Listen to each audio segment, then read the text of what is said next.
Welcome back to Gyroscope, everybody. I wanted to do a different style of video today because what I've been seeing when it comes to the series of Jujutsu Kaisen is that people have a hard time either telling or retelling the events of the battles that they read on paper. I know that this can be due to the amount of words just thrown in front of you and the over explanations in these battles, but I promise that it's all actually very useful and it helps you understand even more that happens in the series. So I wanted to make this video so we all have the exact same understanding of what we saw and what we read on paper, because I do believe that this is one of the more intricate fights in the series and it'll explain things that happen a lot further as well. So strap in and grab your popcorn because this is going to be a good one. In chapter 173 of Jujutsu Kaisen, we reach a point in the story where we're introduced to 4 characters who are participants of Kenjaku's culling games. These characters go by the names of Dhruv Lakdawala, Ryu Ishigori, Takako Uro, and Kurourushi. Just to give a brief rundown of who these people are, Dhruv is a sorcerer who has now been incarnated twice thanks to Kenjaku's sinister plans and uses 2 Shikigami during his battles. Ryu Ishigori is another sorcerer from the same era as Sukuna, the Heian era. It's stated that Ryu Ishigori has the highest curse energy output out of any player in the culling games. Third, we meet Takako Uro, who is also from the same era as Ryu, who uses a curse technique that allows her to manipulate the sky itself. Last but not least, we meet Kurourushi, a special grade cursed spirit who was freed from cursed spirit manipulation by Kenjaku. Kurourushi chooses to stay in hiding and he waits until certain conditions appear. These 4 sorcerers are edging towards the battle for more points in the culling games, even though their characteristics and abilities make them perfect for an alliance. At least that was the case until a special grade Yuta Okkotsu defeated Dhruv single-handedly. The narrator tells us that Yuta is a special grade sorcerer who is only second to Gojo, placing him above Yuki Tsukumo. In the distance, we see Uro floating in the sky as she makes note that one of Dhruv's Shikigami has disappeared. Meanwhile, Ryu Ishigori asks Kogane who of the recent players in the colony have received more points as he noticed that Dhruv's curse energy had disappeared. Ryu and Uro both say that they made it to the colony and had remained hidden because Yuta was busy fighting Dhruv, so they weren't really noticed by the newly appointed special grade sorcerer. As I said before, Kurourushi was waiting to make his move until certain conditions were met. This was his moment.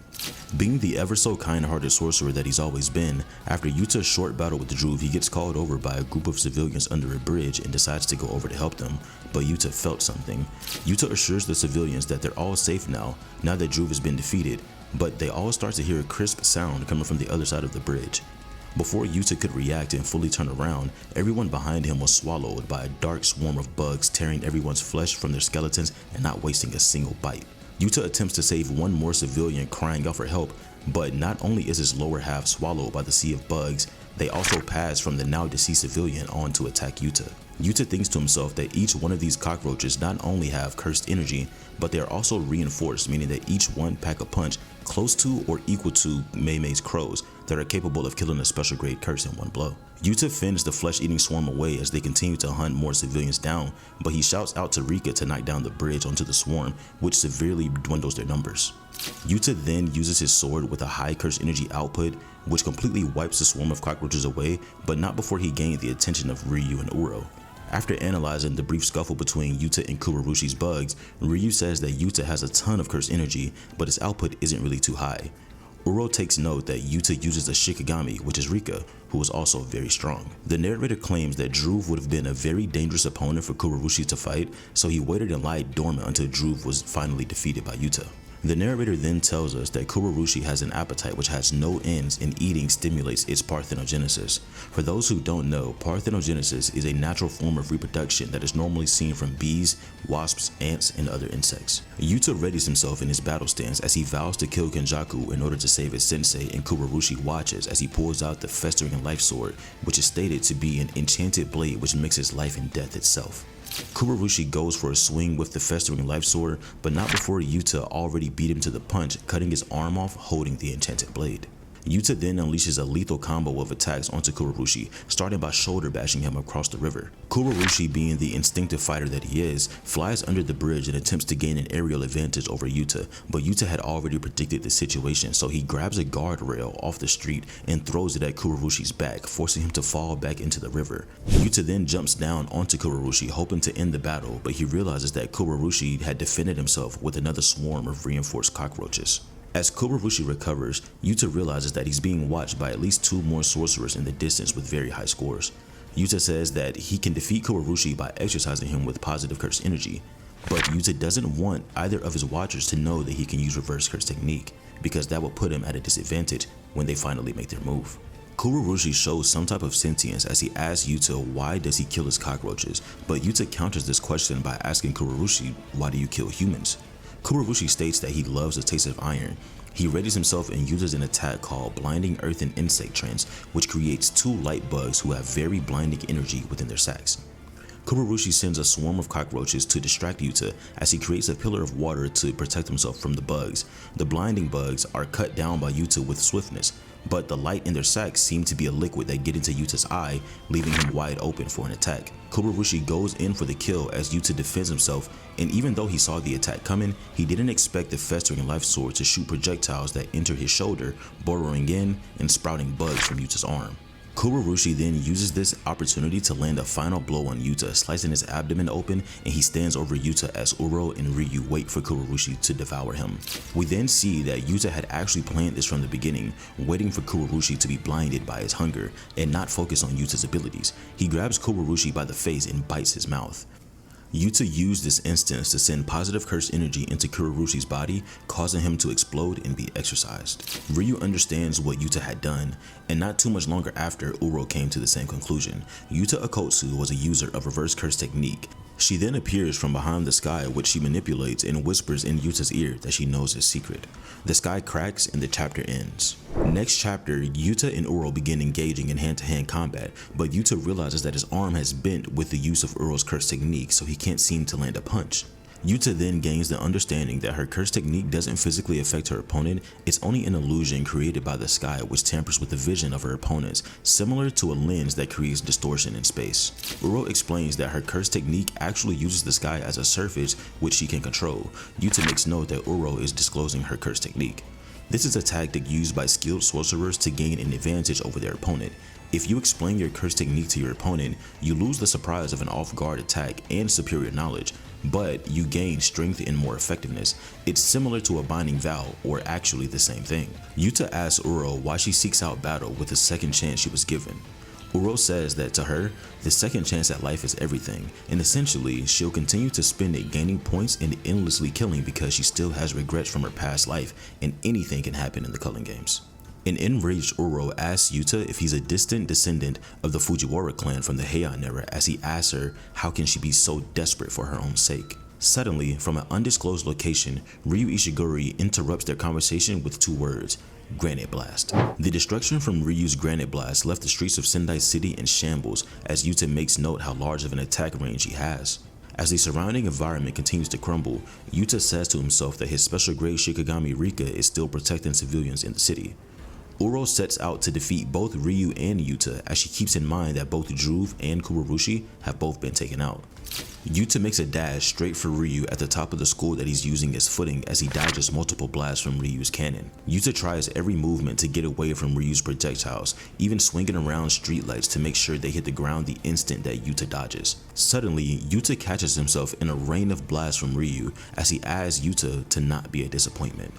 Yuta, with his quick thinking, used the hole that Rika made above the bridge to jump down and sneak beside Ryu to close the distance between the two. After a quick clash, Ryu goes on to explain to Yuta that in his past life he used to fight opponents in moderation, describing his opponents as food that he would eat. He states that he didn't have any regrets, even adding in that he met a good woman before his death. In his second life though, Ryu has a vague thirst that he can't leave dissatisfied, and Yuta Okkotsu seems to be his next meal. Ryu rushes at Yuta and unleashes a flurry of quick punches as Yuta thinks to himself that Ryu's output is incredibly high and has a near instantaneous buildup. This and his fast, precise movements make him a threat for Yuta. Meanwhile, Ryu believes that Yuta has an almost bottomless amount of curse energy that he can use to increase his toughness in defense of Ryu's fast attacks. As they charge at each other back to back, Ryu asks himself why he's still unsatisfied with his meal. Ryu and Yuta, now standing back to back outputting high amounts of curse energy, begin to clash, but the only thing on Ryu's mind is that he's not hungry because Yuta still hasn't made him full as he wins the clash of outputs. Ryu knocks Yuta off the building, flying in the opposite direction. As Yuta attempts to recover, Ryu is in mid-air diagonal to him as he shoots another granite blast while upside down, forcing Yuta to block the attack with his bare hands. Yuta then goes for a heavy punch, but due to Ryu's instant build-up, another shot is fired at point-blank range, causing the two to clash. But once again, Yuta loses the clash, this time costing him 2 fingers and also leaving him wide open for a surprise attack from Uro. Uro explains that she doesn't attack her opponents directly, she actually hits the surface of the sky, and that surface breaks like a thin layer of ice which hits her opponent. Ryu gets angry with Uro as he was beginning to enjoy his meal with Yuta. He shoots a blast at her with high output, but she grabs the air like a blanket and redirects the attack at Ryu after spinning it around. For the first time, Ryu seems to have taken moderate damage as he's hit by his own attack, sending him through the streets of Sendai, and he notes that it packs one heck of a punch. As Ryu recovers, he notices that Yuta is healing his right hand with reverse curse technique, but this is his 3rd time using this technique to recover after being hit by big attacks from Uro, Kurourushi, and himself. This indicates that he might be running out. Yuta tells himself that Ryu isn't the type of sorcerer to target civilians, but he also doesn't care if they're collateral damage. Uro also isn't like that, as she has more than likely only gained points from fighting sorcerers out of sheer pride. He wished to move the battle further away from the civilians and have them protected by Rika, but all of a sudden, he summons Rika to give him everything. Rika appears, leaving both Ryu and Uro in shock as they wonder where this swell up in cursed energy came from. Rika then asks Yuta what will be his weapon of choice as she opens her torso, revealing a pocket of weapons inside of her. Yuta requests that she grant him one of the weapons, which seemed to be an armor that covers his entire right arm, which he was using reverse curse technique on. The narrator explains that Rika is used for storing Yuta's cursed energy, as Rika herself is Yuta's curse technique. When they're connected through this ring, Yuta can maintain a sustained connection for 5 minutes. Rika lunges at Uro as she attempts to defend herself, but Yuta uses curse speech. Curse speech is an attack that Yuta used before in Jujutsu Kaisen 0 when he defeated Gito.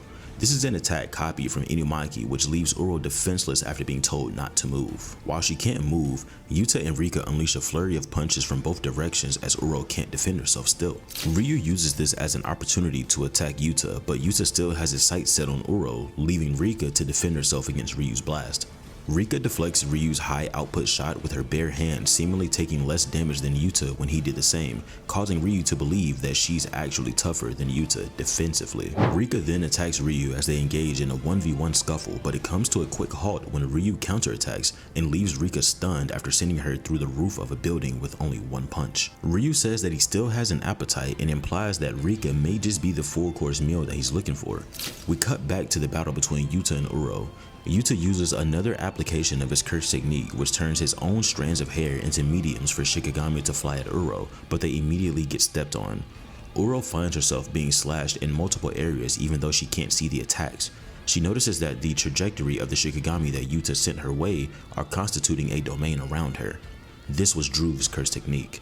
As Yuta and Uro clash again, he tried convincing her to not only live for herself because her life will be wasted and she can only get so far for living this way. Ryu then thinks to himself that the time for talking is over and they all come to this understanding at the same time. There's only time for 2 words to be spoken: domain expansion. As the 3 domains clashed, all 3 sure hit effects continuously canceled each other out as they were all used at the same time. Ryu was ready for nothing other than victory, which is why he knocked Rika 20 minutes away from the domain class so she wouldn't be able to interfere with the battle inside. But in that same exact moment, the once believed to be exorcised Kurourushi had returned to the battlefield shouting, "I like the taste of iron." This unexpected turn of events stopped Rika from ramping up and breaking the domain class due to Kurourushi sending reinforced cockroaches to keep her distracted. As stated before, Kurourushi uses parthenogenesis to give birth to more cockroaches. The narrator explains that Kurourushi had reproduced the moment he was exorcised by Yuta, and his cursed energy manifested again out of fear. So while Kurourushi had died as a Culling Games player, the cursed spirit was still reborn again. Kurourushi entering the triple domain clash with both different inside and outside conditions caused the clash of the domains to break. Yuta took the chance while Uro was distracted with Kurourushi and kicked her to the ground. She attempted to use her sky manipulation, but after the single use of a domain expansion, the user's curse technique becomes difficult to use for a bit as it's burnt away. Kurourushi, as nasty as he can be according to Uro, slashes her arm with the festering life sword, which causes insects to sprout from her arm and separate it from her body. Notably, Rika ends up eating this arm as it bounced towards her.